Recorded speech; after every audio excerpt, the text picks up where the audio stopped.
Olá.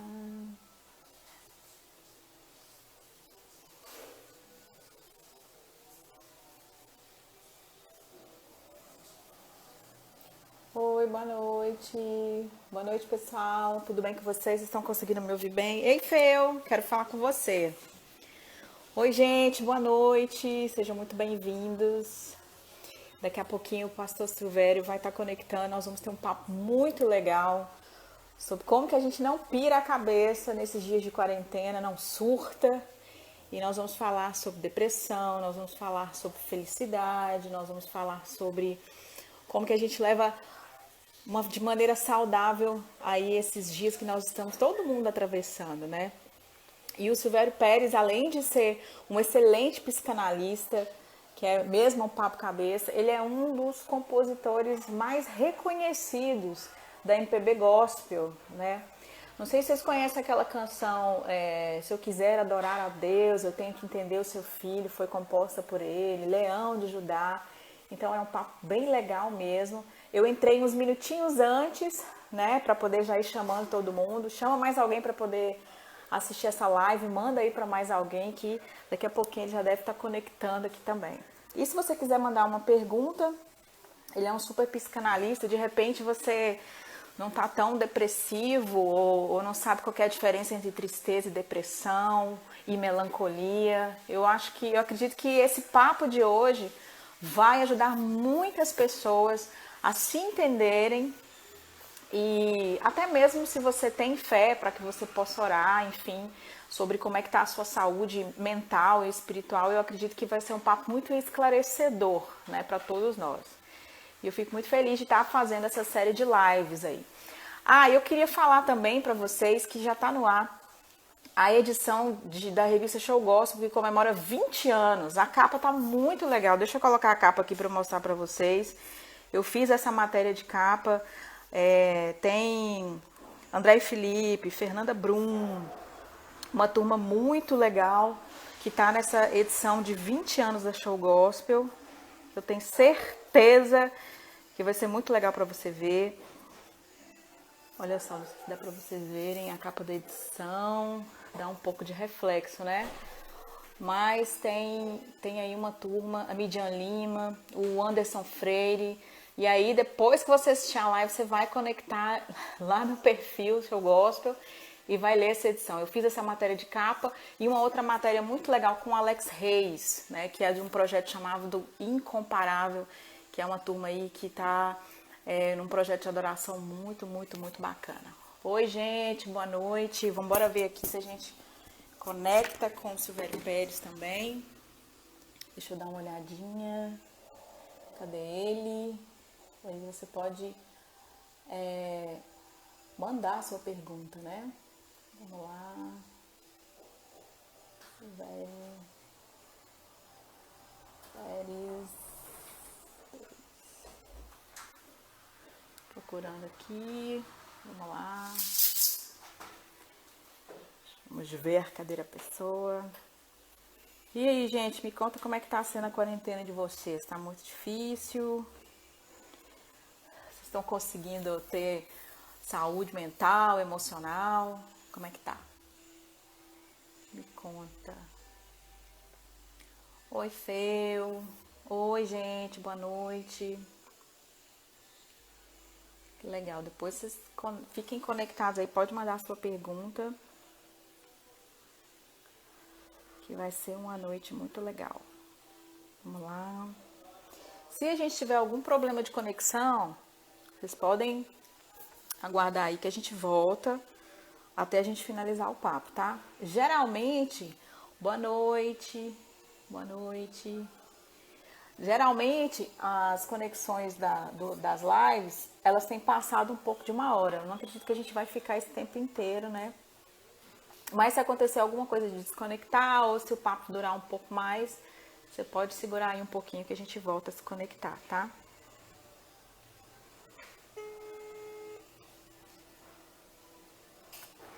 Vamos lá. Gente, hoje eu estava assistindo um jornal, eu vi um caso, né, de um homem de 50 e poucos anos, 55, que foi internado em Salvador. Ele veio do interior para a capital para poder se curar, né, se tratar do coronavírus, e parece que ele surtou, colocou fogo no colchão, pulou da janela, quebrou a perna, foi para um hospital e foi operado, né?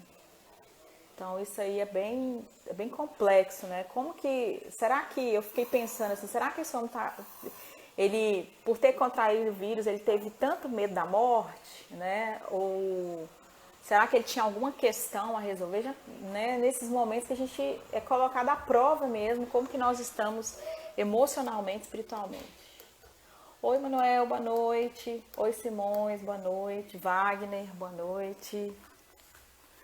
Vamos entrando aí. Gente, cadê o Silvério, gente? Deixa eu ligar para ele aqui para ver, só um minutinho.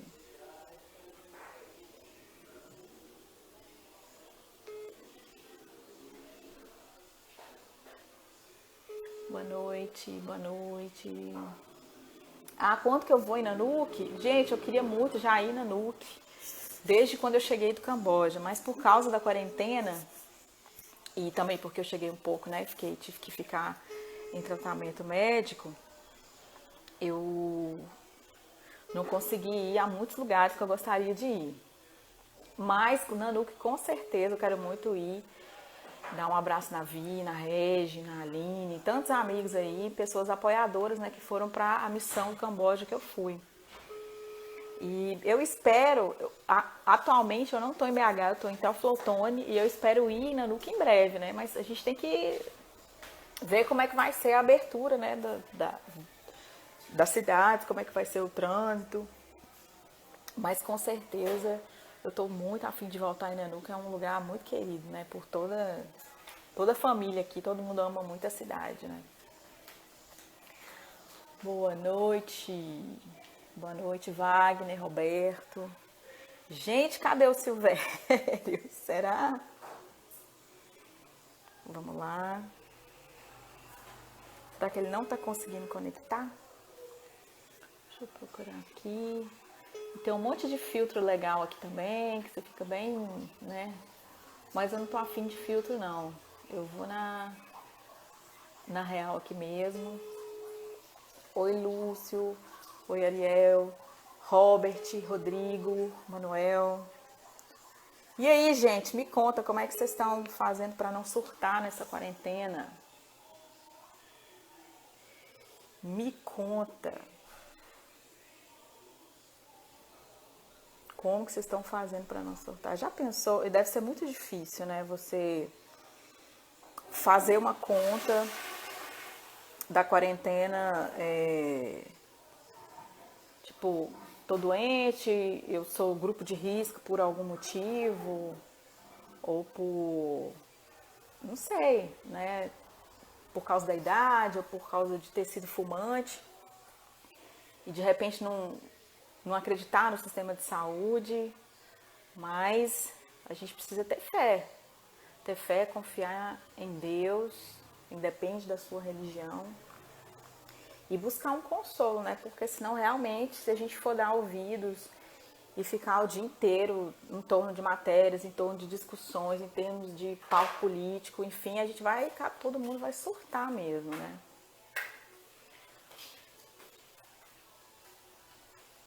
Aqui o Silvério, estou aguardando a resposta dele.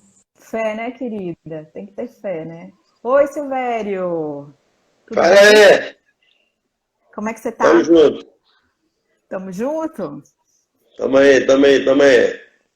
Que bom falar com você. Onde você está? Eu tô em Teoflotone.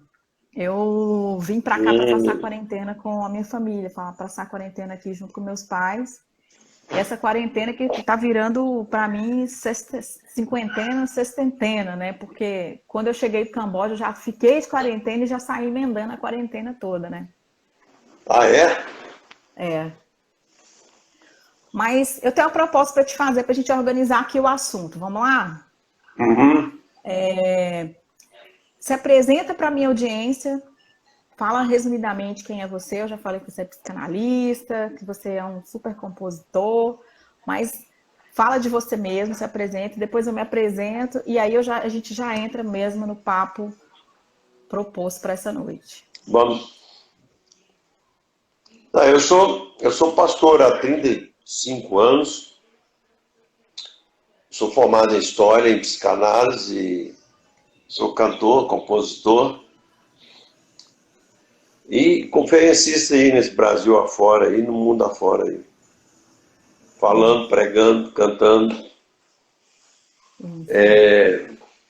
Ultimamente eu canto para 4.000 pessoas todo dia, 8 horas da manhã. É para as cadeiras lá da igreja. Faz o programa, né, todos os dias. Não, eu canto para as cadeiras mesmo. Só eu e as cadeiras. Não, mas lá não tem só você e as cadeiras, tem muito mais, né? Não, mas 8 horas da manhã só tem eu e as cadeiras. É que eu resolvi fazer isso. E deu certo, porque depois disso Deus já me deu 5 músicas já. Olha que legal. E aí você faz aquele devocional, já fica por ali. Fico ali, aí eu começo a minha live, né? Aí o pessoal do culto das 9 chega, aí eles tem alguns, eu toco 2 músicas lá para eles e saio e vou fazer minha live. Outros já trazem seus ministros de louvor. Mas foi uma coisa mesmo que Deus pediu, Deus me deu unção para fazer. Enquanto eu louvava ali, é como se estivesse limpando as coisas, entendeu? Você sabe que aqui em Belo Horizonte, pelo nível das cidades, Belo Horizonte é uma das cidades com menor nível de infecção. Uhum. E nós estamos abertos aqui desde o dia que começou. Tem culto normalmente, a igreja fica aberta o dia inteiro. Logicamente seguindo todas as regras, né? Uhum. Mas tem sido muito bom. E Agora, como psicanalista, meus clientes sumiram, né? Estou atendendo via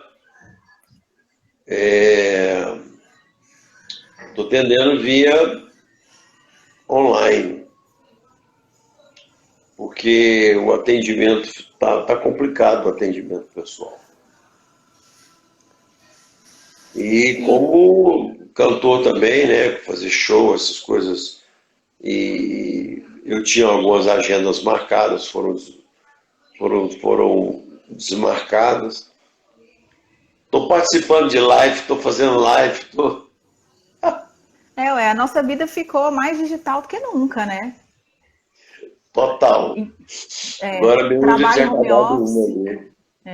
Trabalho em home office, contato com vários familiares e até consulta médica, muita coisa, a gente está todo mundo conectado via internet, né?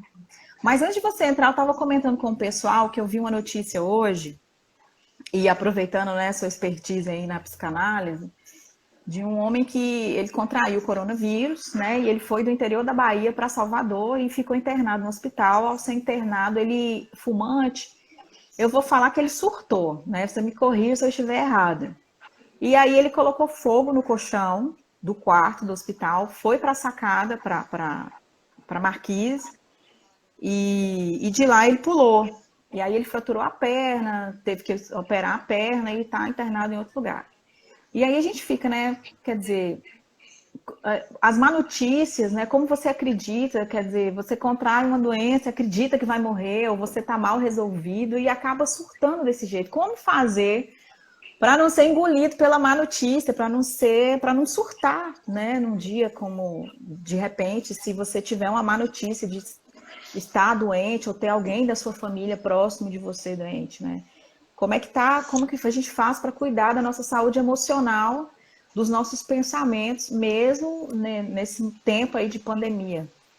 O que você nos diz? Isso depende muito da história de cada um, né? Da história primitiva de cada um. E tem algumas pessoas que nascem com muita ansiedade. Tem pessoas que nascem com tendência a ter ansiedade. A ansiedade, no círculo dela, ela gera muito medo, muita culpa. E pessoas muito ansiosas, elas já preveem o pior, né? Elas são preocupadas, elas já preveem o pior. Então você tem aquelas pessoas mais racionais, mais tranquilas, e você tem as pessoas mais ansiosas. Os mais ansiosos têm que tomar mais cuidado, né? Se precisar aí de um medicamento, além da terapia, de um medicamento, tem que tomar. Tem que tomar porque senão vai vir pânico, incontrolável. E tomar cuidado com essas pessoas que têm transtornos, né? Tem muitas pessoas bipolares, muitas pessoas que preocupam muito, que têm delírios, né? Pessoas borderline, que estão na borda de uma psicose, E essas pessoas, elas costumam muito exagerar os seus afetos. Então, elas... Pode falar. Como que eu descubro que eu estou passando da conta? Eu perco o sono, eu perco a fome, eu fico ofegante. Porque eu acho que passar por uma situação difícil e ficar meio, né, estressado, não sei. Mas como que eu descubro que eu tô realmente, que eu preciso de ajuda, que eu preciso entender que eu preciso pedir um socorro para alguém? Bom, você tem vários tipos de neurose, né? Você tem as neuroses narcísicas, como a depressão, a depressão, ela simplesmente aloja e a pessoa, ela não tem humor, ela não tem reação, ela não produz neurotransmissores para dar humor para ela. Então, ela precisa de terapia, ela precisa ser medicada. E vou te falar das 3 vedetes principais hoje, que serão os maiores problemas de saúde pública do mundo, que serão a depressão, a ansiedade generalizada e a síndrome do pânico. Essas serão as 3 vedetes aí do século XXI. A síndrome do pânico e a ansiedade são muito parecidas, no sentido que o pânico é diferente, porque o pânico é uma ansiedade que vem assim, desesperada, de que eu vou ficar louco, eu vou perder o controle ou eu vou morrer. É como se tivesse um vulcão debaixo da pessoa e aquele vulcão não achasse, só achasse rocha e não pudesse sair. Então, por um momento, ele derrete a rocha, aí ele explode. E aí ele tem 15, meia hora de pânico, que é a síndrome do pânico. E essa pessoa, ela vai para o hospital, eu vou morrer, eu vou perder o controle, eu vou enlouquecer. Ela é totalmente tomada pelos afetos, pela ansiedade. Você tem a ansiedade generalizada, que é uma ansiedade também que tem um componente muito genético. E por isso que o Rivotril hoje é o segundo remédio mais vendido do mundo, pelo menos aqui no Brasil, o segundo remédio mais vendido. E a própria pós-modernidade, que ela é ansiosa, ela é narcisista, ela é ansiosa, né? É tudo por agora. Eu não tenho, não se prega mais, não se ensina resiliência. Então, se a pessoa já não nasce ansiosa, se ela já não tem uma tendência, ela vive numa sociedade, que você falou antes, ela já vive numa sociedade ansiosa, né? Os meninos com 2, 3 anos, os menininhos já estão no game. Tudo isso produz ansiedade. Entendeu? A criançada antigamente, ela ia para a rua, ela tinha embate com outras crianças, ela brincava, ela tinha momentos lúdicos. Né? Hoje, o menino de 5 anos, ele tem informação que uma pessoa de 60 anos tinha em 1900. O nível de informação de um menino de 5 anos hoje é o nível de informação que a pessoa tinha em 1900, quer dizer, com 70 anos. É muito, né? Então, toda essa aceleração, toda essa falta de limite também, da expressão da criança, do homem moderno, ele está cada vez mais doente. As doenças, eu não gosto muito da palavra doença mental, né? Mas os transtornos, eles já estão passando as doenças coronárias. Já estão passando. Dentro de 2 anos, os transtornos, eles passarão em nível de medicina mundial as doenças coronárias, que são as maiores hoje, né? As doenças do efeito coração. Então, o cérebro vai passar o coração. Então, as pessoas, você tem uma vizinha aqui, ó, uma vizinha aqui, ela só tem netinha, ela é uma senhora, criada da maneira antiga. Eu conversei com ela poucas vezes. Entendeu? As pessoas moram juntas e não conversam, não tem empatia, né? Tudo isso faz parte de uma cultura que faz com que a pessoa crie resiliência, ela vê crise, ela vê pessoas passando por crise, ela sabe que a vida não é só, eu não posso ter tudo que eu quero agora. Bem, aí já entra numa educação também, né? O pai já não está em casa, a mãe já não está trabalhando. Para compensar, manda logo um iPad para o menino, ou o menino que cresce no morro, o pai não está em casa, tal. O menino logo se alia com o bandido. Então, não tem limite, não tem resiliência, tudo é para agora. Eu não tenho que conquistar nada. Se eu sou pobre, eu vou ali na rua e põe uma arma na cabeça do moleque e toma um tênis dele, Nike, que custou, sei lá, Nike, sei lá, outra marca, custou R$ 450. Ele não vai comprar um tênis, ele toma e acabou. Ele toma um iPhone de um outro garoto. Né? E se brincar, ele dá um tiro na cabeça do menino e sai para comer ali e vai almoçar. Então, o que nós estamos formando? Nós estamos formando narcisistas, nós estamos formando pessoas sem resiliência alguma, pessoas que estão voltadas para elas mesmas, para o próprio prazer dela. Você anda na rua, o que você vê? Academia. Todo shopping, todo imóvel que inaugura, você vê, passa lá na frente, tem uma propaganda de uma academia.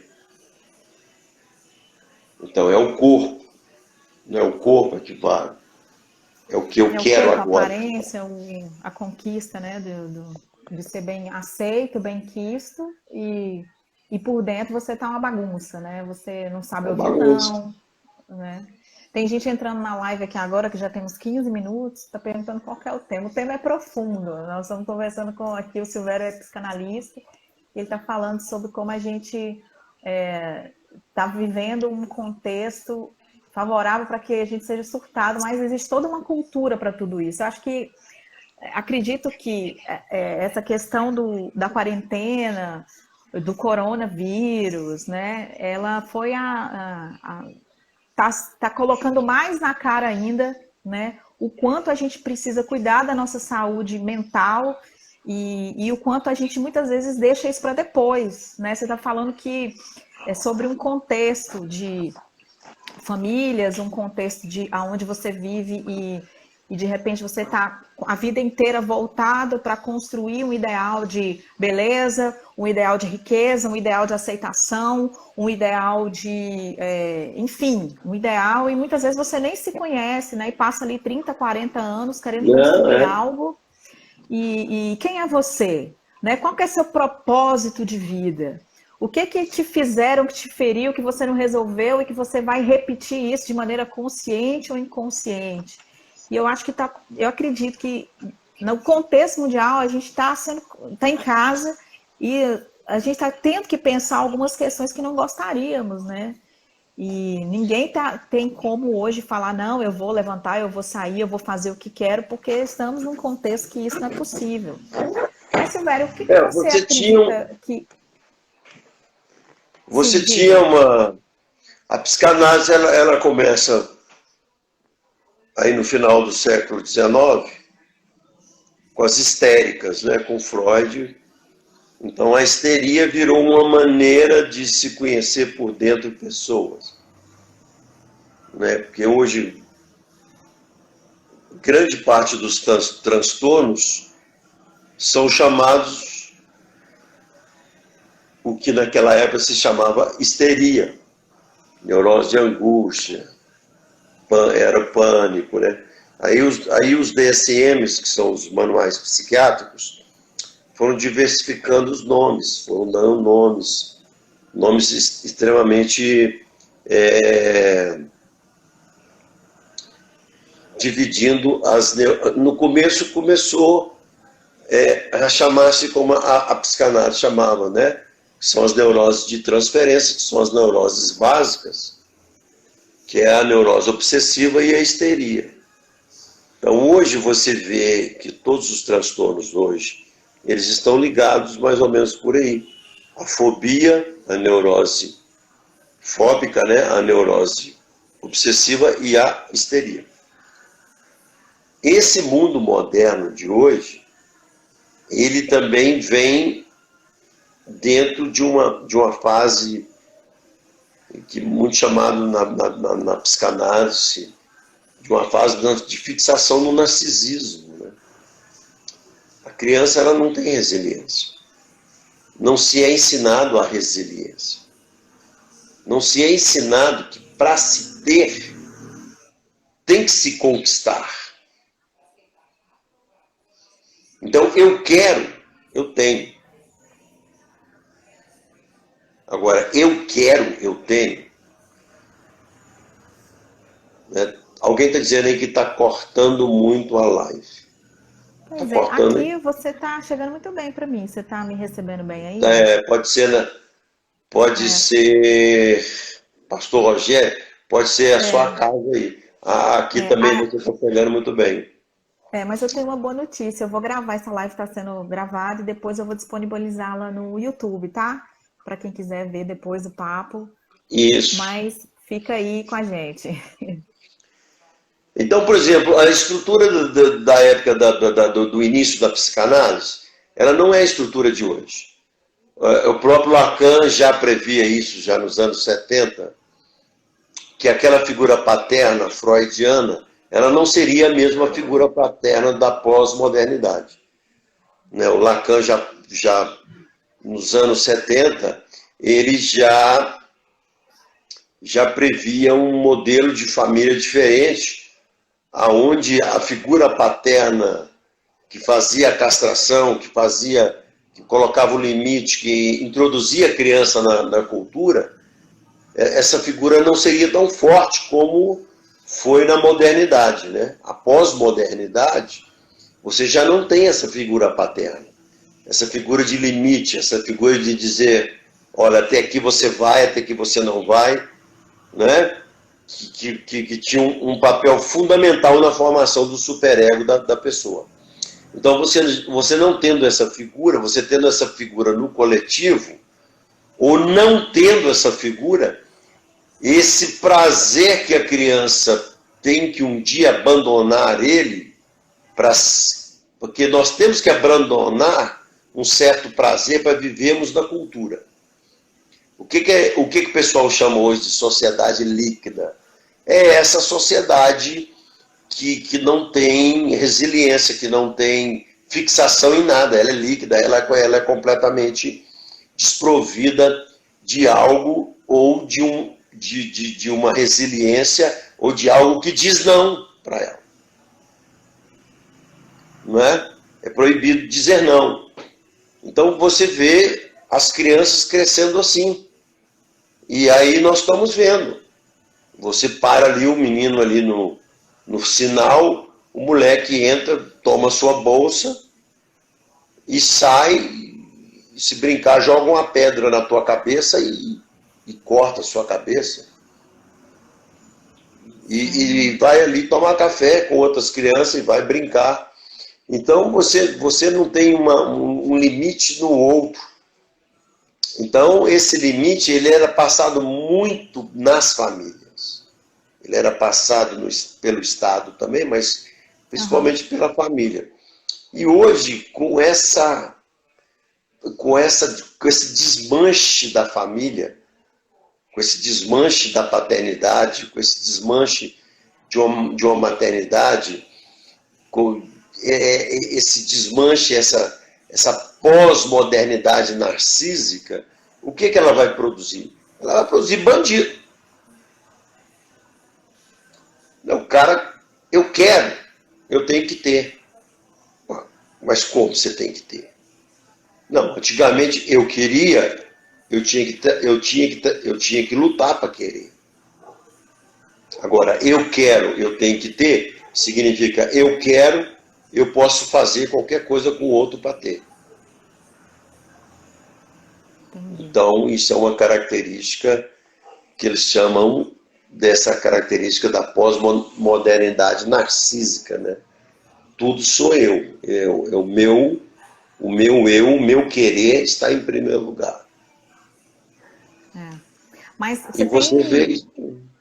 Você tem isso, você falou, né, do exemplo de repente um jovem que ele quer algo, ele vai em busca e ele comete um crime, comete pequenos crimes ou até cometer um grande crime. Mas você vê isso também, de repente, um colega de trabalho, né, que não tem paciência para que seja visto, que está entregando um bom trabalho e por isso ser valorizado. Eu me lembro que eu trabalhei numa multinacional há um tempo atrás e entrou uma turma de trainees, né? E como aquela galera não tinha paciência, e assim, não tinha paciência para conquistar o terreno, né? E eu vi assim um que chegou e com 6 meses ele chamou o gerente, falou: ó, você tem que me dar isso, você tem que me dar aquilo, eu tô aqui há 6 meses e tal. Aí o gerente falou: meu querido, né? Realmente você é muito bem avaliado, importante aqui para nós, mas a banda não toca assim, né? E você vê que é uma geração Y, né? Uma geração X, uma geração que realmente não né, mandou no professor na escola, né, manda a questão da percepção da autoridade, você falou aí dos valores da sociedade, né?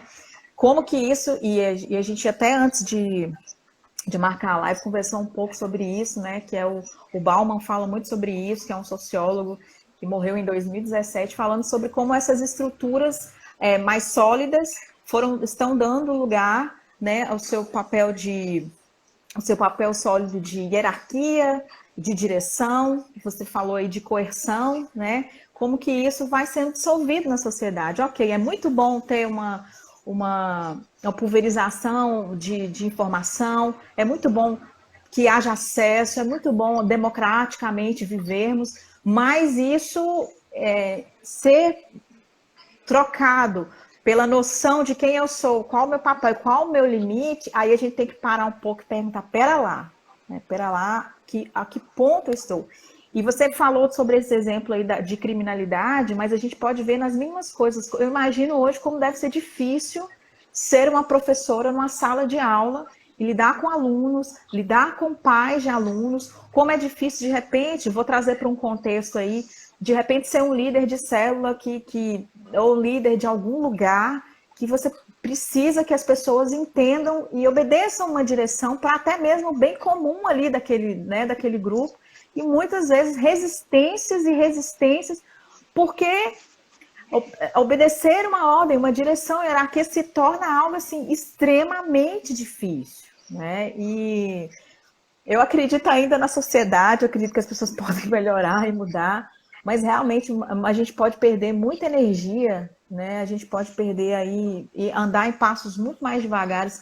como equipe de trabalho, como família, como liderança ministerial, porque nós muitas vezes não entendemos o nosso papel e qual que é o meu limite e o limite do outro, né? Sobre um contexto, como que a gente faz assim para ter um grupo coeso, né? Para que isso seja uma prática entendida, né? De delimitação de papéis. Você pode dar um exemplo, seja em trabalho, seja em família, ou seja ministerialmente. Como que a gente faz para a gente conseguir se comunicar e acertar quando for necessário, né? Puxar a cordinha, né? Se acertar enfim. O pensamento eu considero uma das pessoas mais inteligentes que eu já li na minha vida é Lacan. Ele em 78 parece que ele morre, né? Mas ele já dizia que essa figura paterna, que é o que a psicanálise chama de castração, né? Que colocava o limite, ela seria, as famílias teriam que ter um outro tipo de arranjo para ver que como a cultura vai se organizar. A cultura freudiana, ela era uma cultura paternal. O pai dizia pá, colocava a ordem e acabou. Pronto, acabou. Entendeu? Agora, nós estamos vivendo, tem pai que é mãe, tem mãe que é pai, tem pai que é irmão, tal. Tem avô que E é mãe, agora pai, avô que é mãe, pai. E agora já está tendo casamento de homossexuais ou dois homens, duas mulheres, tal. Então vai ter. A sociedade precisa de limite. Então, qual que será o arranjo? Qual que será o arranjo? Que será um matriarcado? No lugar de um patriarcado? Será um Estado? Né? O que será? O homem, ele é pulsional. Ele vem, a criança vem, ela é pulsão pura. Na adolescência, essa pulsão dela desce para a genitália, a menina começa a menstruar, o menino começa a criar pelos, a interessar para o sexo, e tudo isso tem toda uma evolução dentro de uma criança, dentro de um menino. Tem todo um questionamento. Tá, mas ele vive numa cultura, né? Jung estudou muitas culturas, ele morou em várias tribos indígenas, tribos naturais, e ele criou eu não sou junguiano, não, mas essa parte do Jung é muito legal, é que ele viu os arquétipos, né? Em todas as sociedades que ele... tem um pastor dizendo aí, banalizando a mente, uma junção desigual aonde vamos chegar. Tá. É porque ele tinha dito anteriormente que a figura paterna realmente tinha dado aquela, né? Tinha dado aquela queda. Então, ele criou os arquétipos. Em toda a cultura que você tinha um arquétipo da sombra, que é o mal. Você tinha um arquétipo do pai. Você tem um arquétipo da mãe. Você tem o arquétipo do herói. Você tem o arquétipo do salvador. Você tem o arquétipo Em toda a cultura, você tinha os arquétipos.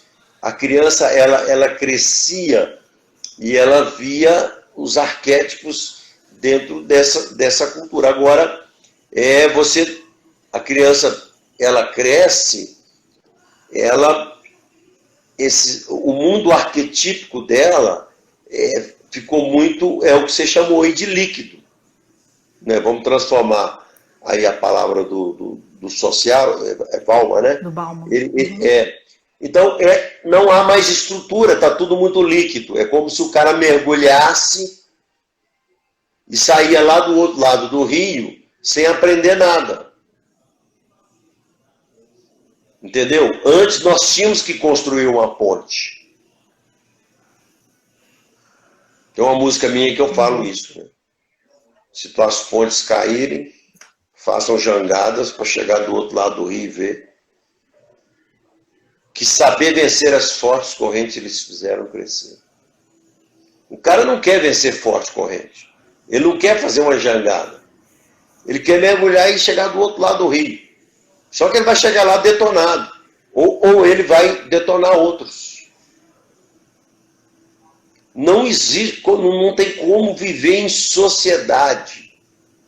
Não tem como viver em sociedade sem uma base familiar te limitando, te passando uma circunstância aonde que esse limite seu vai entender o limite do outro. Entendeu? Senão eu vou detonar o outro. Tudo é para mim, tudo é para mim, né? Gira em torno de si mesmo, né?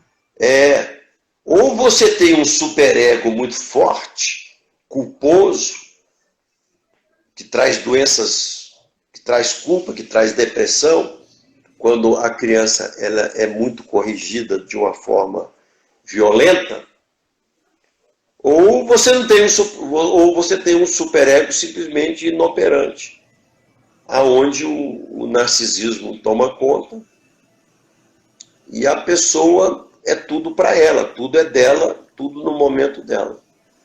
Aí vai do cara que quer 5 mulheres por semana ao cara que pisa no pescoço da mãe para comprar uma Ferrari. Você está entendendo? E ainda você ainda tem aí a internet te oferecendo os grandes produtos para você comprar. Ele consome, ele pode até conseguir fazer, mas ele arrasa com tudo ao redor dele, né? Inclusive com ele mesmo, né? Uma hora a ficha, não sei se a ficha cai uma hora, mas a gente precisa pensar, se repensar, né? E como é importante, né? Um valor tão básico que é a família, né? A relação pai-mãe, valorizar a família, né?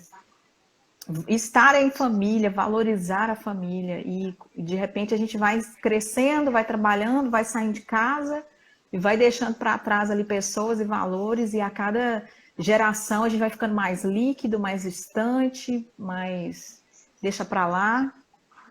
E vamos ensinando, fazendo errado, e com o nosso exemplo ensinando errado a geração futura, né? Exatamente. O Disseu aí. Um abraço aí, Disseu, lá do Rio de Janeiro. O cara tá entrando aí.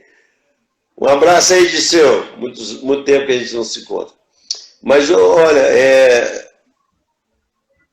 aí a coisa, a tendência é pulverizar mais ainda. Ficar mais líquida ainda. E por outro lado, você tem um outro lado do mundo que tem o oposto, que é o excesso da punição, que é o mundo muçulmano. Você está entendendo a polarização? Que bagunça que tá. Nem o Covid não entende. O coronavírus ele não entende. Ele entra no muçulmano e pensa assim, esse cara é muito diferente daquele outro que eu matei ali atrás. Você está entendendo como é que é? Você pega uma sociedade radical muçulmana, já a mulher era apenas não, ela é extremamente um objeto. É uma lei, é uma sharia, ou você pega o próprio ortodoxo judeu mesmo. Então é o excesso da lei, a pessoa é anulada dentro da sua autenticidade. E aí você pega a nossa sociedade chamada pós-modernidade judaica cristã, que é essa nossa, que vive agora esse excesso de liberdade, entre aspas, que não é liberdade, porque a liberdade precisa de disciplina. Precisa, né? A resiliência faz parte da felicidade.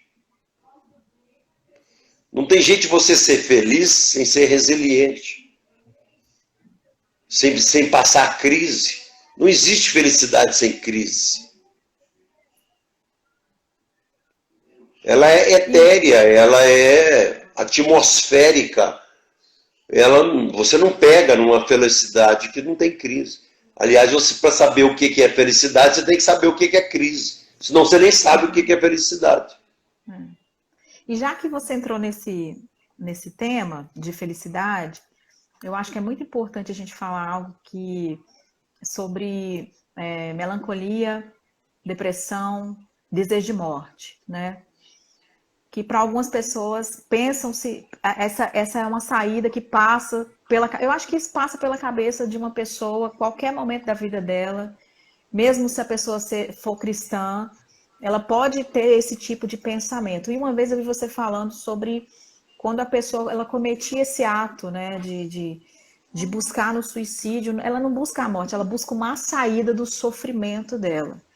Então eu queria que você transcorresse um pouco para a gente sobre esse tipo de pensamento. Nós falamos de pessoas que não entendem como se conquista a vida com resiliência, e quando de repente ela chega ao ponto de, ou por uma decepção, ou por algo mais grave, né, que de fato ela tenha tido uma perda, quando ela começa a ter esse tipo de pensamento a respeito da depressão, da morte, né, de acabar com o sofrimento por meio de se apagar da vida.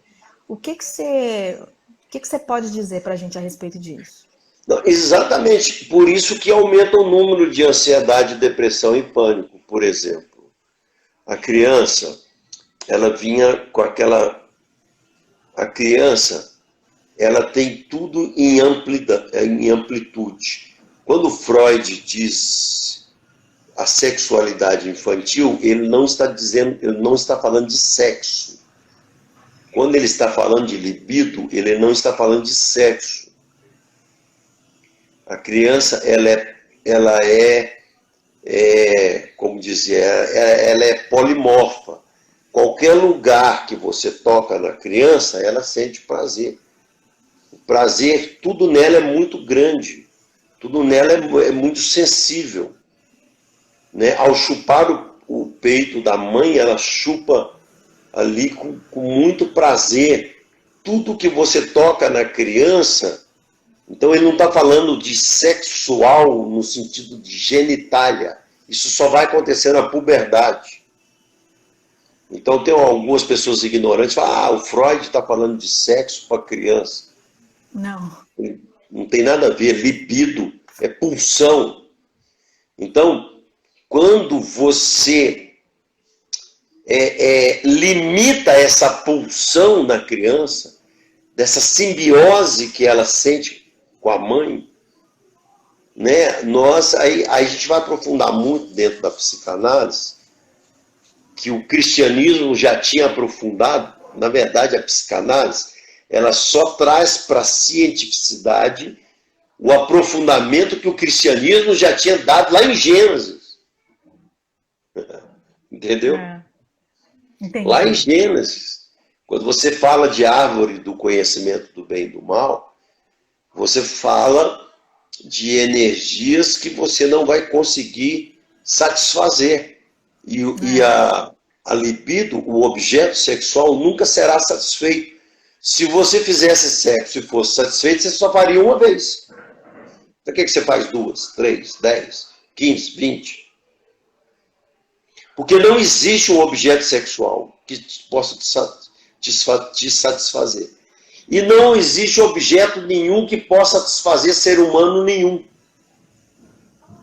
Então, o que é o final de uma análise? Não é? Lembrando agora Jacques Lacan. O que é o final de uma análise? O final de uma análise é você entender que você não é sujeitado ao olhar do outro. Você não é sujeito ao outro em nada. Você não está sujeitado. A sua falta do outro, de suprir ele e ele suprir você, ela se torna relativa. Você nunca vai ficar completamente sem falta. Mas você também não precisa estar sujeito àquela falta. Então, aí você se autoriza a ser um psicanalista.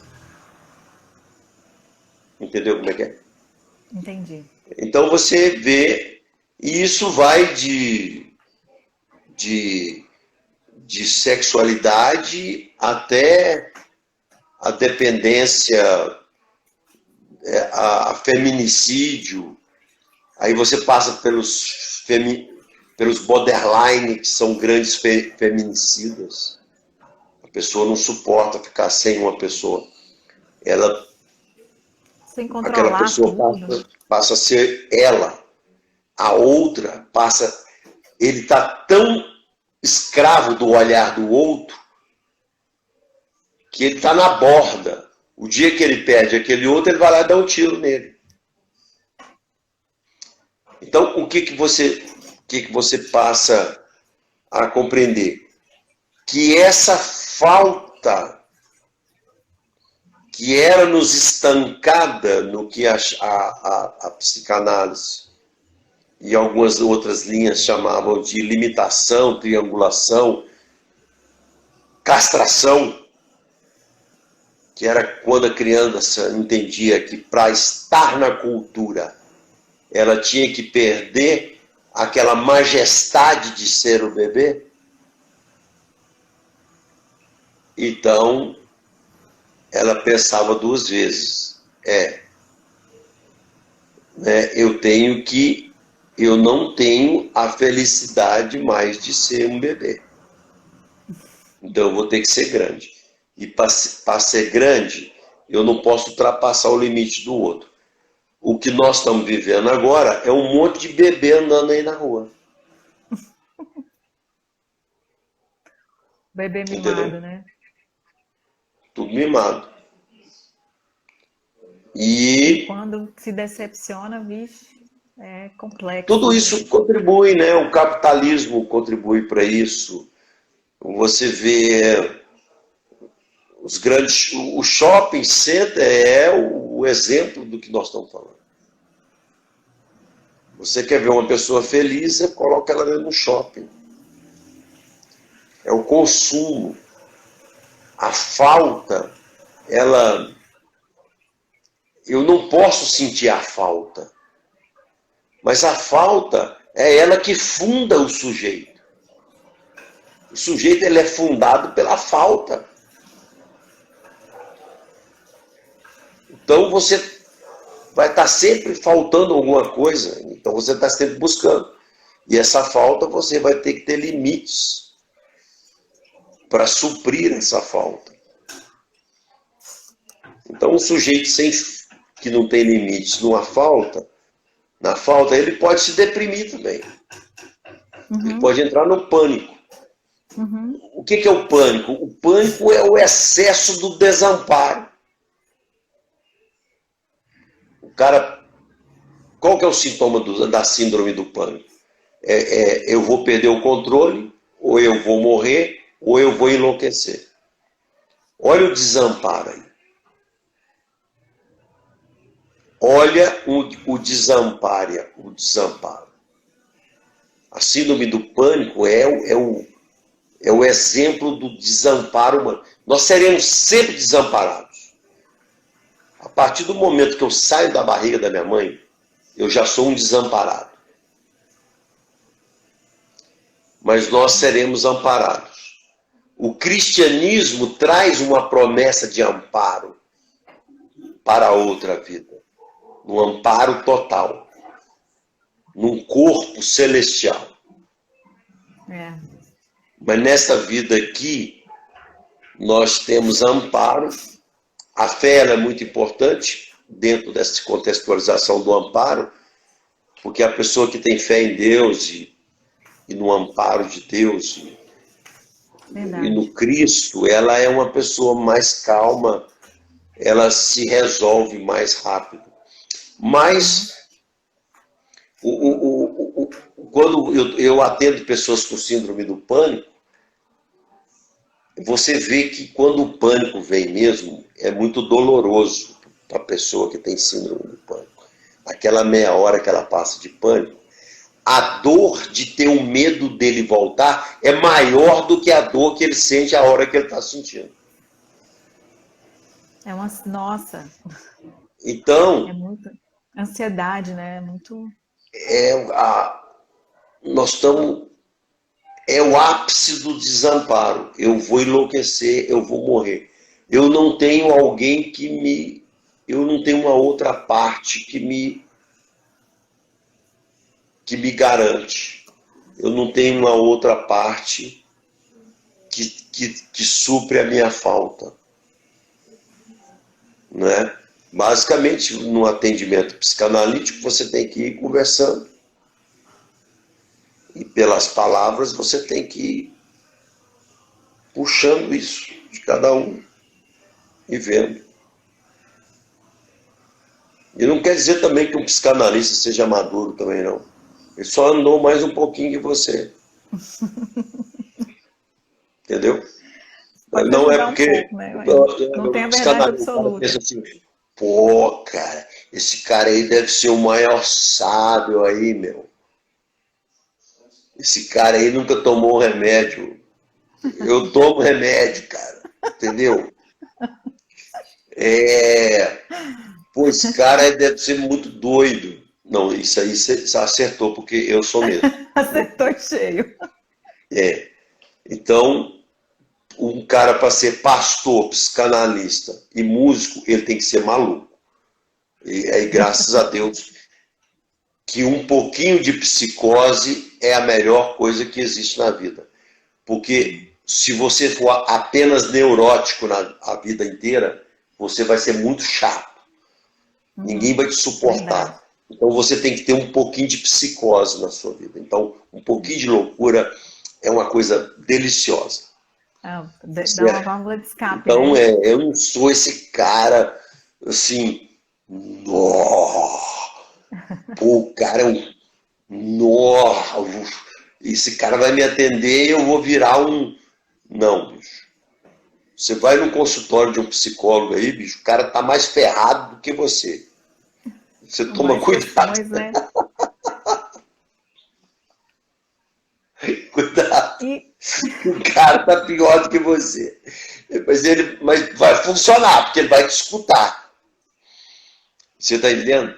Mas não pensa assim. Esse é o grande problema também das igrejas. A pessoa vai para a igreja, ela pensa que tem um super pastor lá na frente.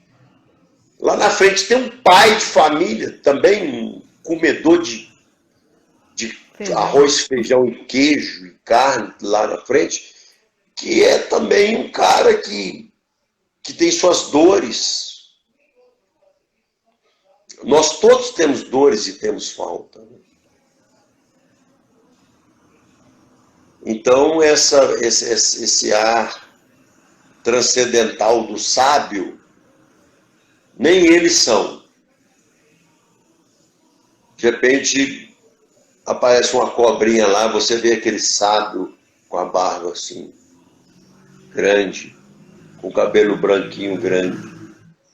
De repente ele entra numa crise de pânico. Aí fica uma figura muito doida, né? Então, assim, não tem ninguém tão sábio assim.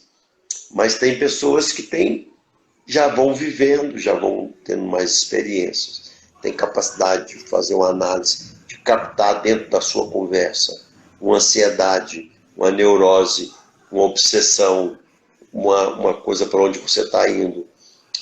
Tem a psiquiatria, que é muito importante na medicalização, né? Hoje existem remédios fantásticos para bipolaridade, por exemplo. A bipolaridade, você tinha manicômios no Brasil que eram verdadeiras prisões de loucos.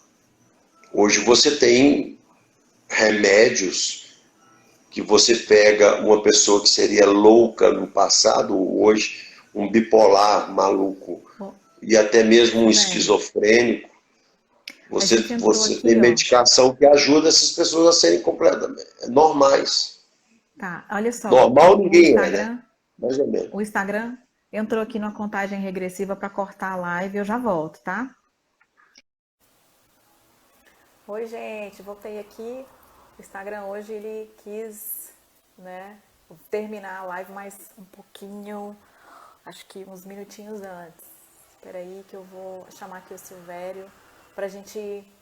Obrigada por vocês aí. Espera aí que eu vou chamar o Silvério pra gente terminar aqui o nosso papo, tá? Engraçado que o Instagram tá, algumas lives ele tá aumentando. Ele cumpriu ali uma hora, mas a gente volta aqui e já tô chamando aqui a resposta do Silvério e esse papo todo vai estar no YouTube para vocês acessarem. Estamos de volta, Silvério. Olha, tamo aí. Mas e você falando sobre tudo isso, né? A gente falou sobre sociedade, falou sobre como que não, o contexto nosso é de não sermos resilientes e sobre como as pessoas, você estava falando agora por último, muitas vezes projetam em alguém que vai ajudá-las, né? Ou o psicanalista, ou um super pastor, ou uma pessoa de repente da família, e na verdade as questões que a gente tem, se a gente transpõe para outra pessoa, nós vamos ser decepcionados mais uma vez, né? Não tem ninguém super, e como você falou, estamos todos aí numa mesma caminhada.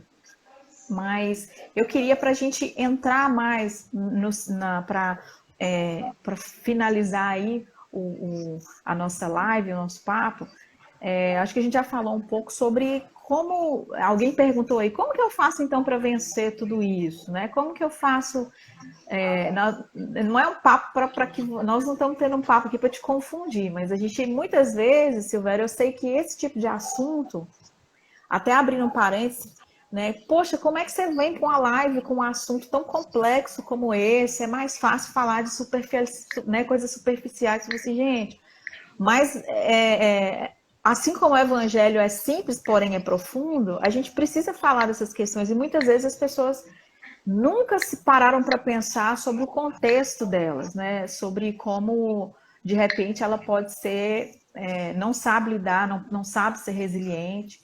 Mas o que eu queria que você falasse para a gente agora, mais para a gente ir para finalizarmos, é sobre o caminho da espiritualidade, né? E a jornada que todos nós temos para chegarmos num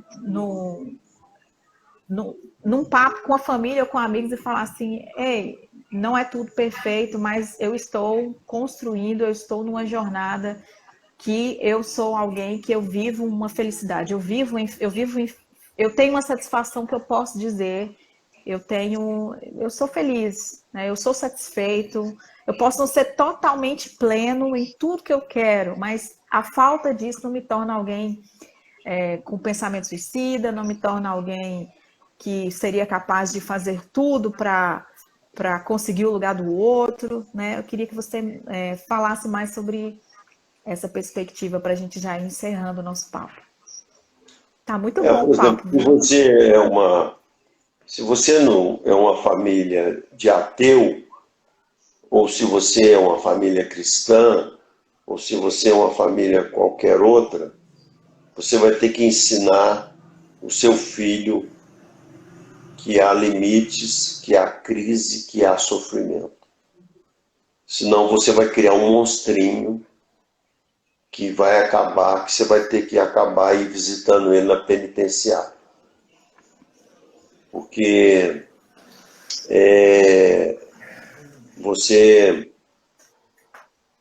a criança, para entrar na cultura, ela tem que saber que tem limites.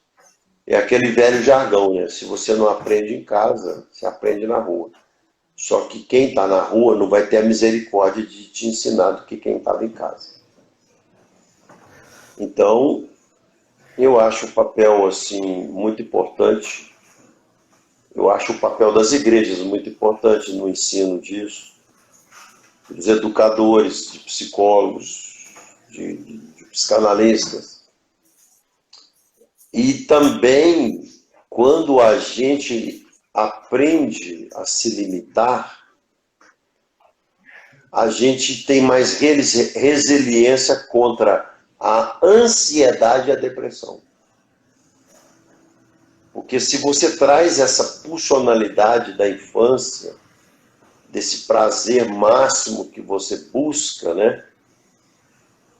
Que a filosofia chama de a coisa, né? Das Ding, o que você não sabe, o que é inominável, aquilo que te satisfaz ao ponto que o ser humano deixa de existir de tal satisfação que é. Então, quando você desiste de que o outro vai te dar isso, você só faz isso relacionando com o outro de uma maneira onde há limite. Sem limite, você vai ficar tentando, e você vai machucar e machucar e machucar o outro, e cada vez mais você vai machucando outros. Aí você vê os casais bombas, né? Aí você casa, dois lá, a menina e o carinha, um mais carente que o outro. Aí você vê daqui a um ano eles estão se matando. Então você... E já entra o problema das drogas, por exemplo, as drogas. A cocaína, a maconha, LSD, todas as drogas, elas se tornam um grande outro na sua vida justamente por isso. Porque elas se propõem a te dar, a tampar essa falta sua. Bebida. Então, você não está sujeito à bebida, nem à droga e nem ao outro. É o caminho da maturidade. Agora, dando um toque, eu estou falando como psicanalista, né? Dando toque como pastor, Sim. o cara ensinou tudo isso, né, meu? O cara mais inteligente de todos, que foi o Cristo, o cara dá o exemplo de tudo, né? O cara arrebenta, destrói, acaba. Você lê o Evangelho, você tem que sentar e falar assim, caramba, ou esse cara é Deus, ou eu sou doido. Você só tem duas conclusões. Só se conclui isso, né? Porque a inteligência é muito grande. E o caminho que ele mostra é um caminho espetacular, né? Eu, por exemplo, eu vim do movimento hippie, né? Vim do movimento hippie. Um hippie assim mais já pós-hippie. Mas a minha ideia era sair pelo mundo, montar uma comunidade hippie e tal. Mas mesmo entre os hippies, tinha limites. Olha. Tinha limitações. Tinha um respeito ali da comunidade. Tinha um respeito na comunidade. Vamos viver o amor aqui, e onde há amor há limite. Então, o que essa sociedade pós-moderna, né, principalmente capitalista, porque os marxistas, eles vão para o outro extremo da lei. Eles vão para o outro extremo. O muçulmano e o marxista, eles vão para o outro extremo do super-ego. Eles criam fantoches, né? Eles criam pessoas totalmente despersonalizadas. Totalmente sem vontade, totalmente... Sem vontade. E agora nós também estamos criando, porque a liberdade, o excesso da liberdade... Isso, totalmente a sua vontade própria, aí não dá. Exatamente. Tira o freio totalmente do sujeito. E o excesso da crueldade, o excesso da cultura, da disciplina, cria um sujeito sem vida, sem personalidade. Então aí para onde que nós vamos? né? O que vai ser daqui 30 anos? Qual sociedade que vai prevalecer? Será a Sharia muçulmana ou será a liberdade da civilização judaica cristã? Ou será o orientalismo também confuciano, que é muito cheio de regra? Em todo lugar você tem muita regra ou muita liberdade. Então, o que nos chama, a coisa mais equilibrada que nos chama é a família. E é por isso que a família é a base da sociedade cristã na Bíblia. Né?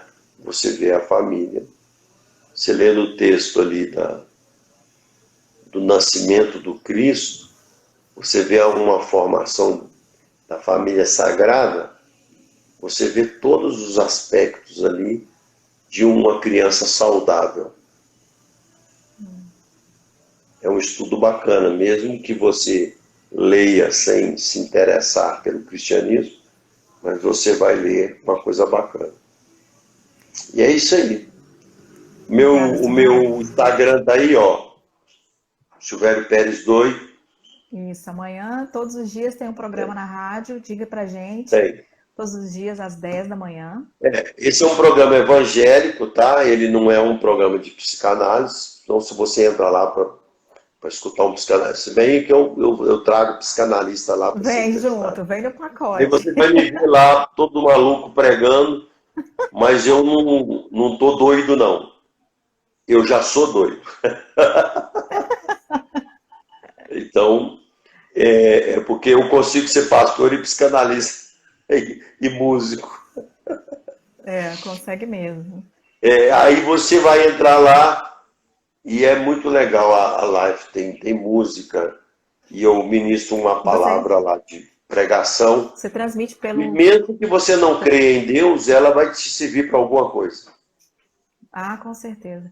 Você transmite pelo Facebook, né? E aqui pelo Instagram também, @SilvérioPérez2, de segunda a sexta. Tem agora pela igreja agora, transmitido pela getsemane.bh. Tá, ok. Silvério, aí é muita obrigada, gente. Quero estragar aquele... Não dá jeito de você falar não de ninguém. Mas aí, pessoal, viu alguma galerinha aí do meu Instagram entrando aí? E é isso aí, ó. Vamos buscar outro tema aí. Vamos atender uma pessoa. Não tem jeito de fazer de 3. Tem jeito de fazer. Vamos atender uma pessoa aí, psicanaliticamente, atendendo de 3 aqui, ó. Não tem jeito, né, de 3, só de 2. Não, mas traz outro assunto aí e a gente conversa mais aí nessas quarentenas aí. Vamos sim. Vamos falar. Vamos sim, vamos sim. Eu quero te agradecer pela sua atenção. Eu sei que você é uma referência, para mim né, sobre um ponto de equilíbrio, porque quando a gente encontra pessoas que elas são cultas e elas entendem sobre o marxismo, a psicanálise, Lacan, Freud, muitas vezes a gente encontra pessoas que são vazias não tem Cristo, né, como uma referência. E quando eu te encontrei e te encontrei ali no contexto cristão, eu fiquei muito feliz, né, porque é um papo cabeça, uma cabeça pensante, que entende sobre espiritualidade, sobre fé, e aqui eu estou falando de Cristo porque também sou cristã, com Cristo como centro, né, como o nosso Salvador, mas que também entende sobre as questões das dores da mente, da alma, no sentido das pessoas mesmo, né? E muitas vezes transfere-se para que Cristo resolva tudo, e na verdade você precisa ter algumas atitudes, você precisa se olhar no espelho, você precisa enfrentar alguns fantasmas próprios, né? Jesus vai te ajudar, mas nós precisamos entender, você falou sobre o contexto familiar, sobre posições familiares que a gente tem que viver, sobre deixar de ser birrento, né? E isso, Cristo vai te ajudar, mas você precisa ter as suas atitudes, e muitas vezes, inclusive, transpor para Cristo esse autoconhecimento as pessoas podem, né, confundir alguma, ou transferir também para o diabo, né? E isso vai adoecendo mais ainda as pessoas enfim. Eu fico muito feliz por ter você, por ter esse acesso. E vamos marcar sim, eu creio que muitas pessoas foram ajudadas através dessa live. E eu quero dizer que eu vou baixar e vou colocar no canal lá no YouTube. Depois eu vou mandar o link para você aí, Silvério, e vou divulgar aqui também para quem quiser Tá rever ou ótimo. então Tamo junto. enviar para algum amigo. Tá Tamo bom? junto aí. Aqui na Tá. Getsemane, nós somos aqui quase uns 50 psicanalistas e psicólogos. Então, nós temos aqui a Casa da Família, que temos um Isso. preço popular, se você não pode pagar. Agora não está funcionando, porque não está podendo, mas terminando aí a quarentena aí, você tem um preço popular lá. Eu atendo também, meu Instagram está aí, tem meu telefone, tem tudo lá, tem o WhatsApp. E a gente combina aí e é bem maleável, né? O que a gente combina com as pessoas. Então a gente está disposto a ajudar aí. Tamo junto na parada aí. Manda ver aí. Vamos falar falamos hoje na pós-modernidade líquida. Vamos falar do